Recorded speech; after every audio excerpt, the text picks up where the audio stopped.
উনি যে আচরণগুলো ফেসবুকে করতেছে, কিছুদিন আগে দেখলাম যে একজন মুন্সি ভাই গেছিল ওনার সাথে দেখা করতে, অনেক দূর থেকে আসছে, খুবই বাজে ব্যবহার করছে ওনার সাথে।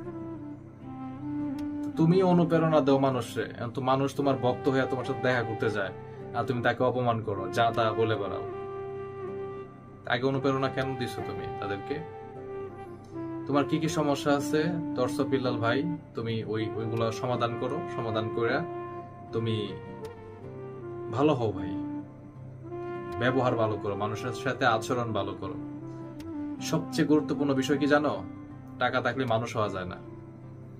মনুষ্যত্বটা ঠিক করো আগে, ঠিক আছে? মানবিক কাজ করো, মানুষ যেন তোমার ভালো বলে। যা সম্মানটুকু তোমার আছে এটা বাঁচায় রাখো, এটাও ধীরে ধীরে কিন্তু শেষ হয়ে যাবে।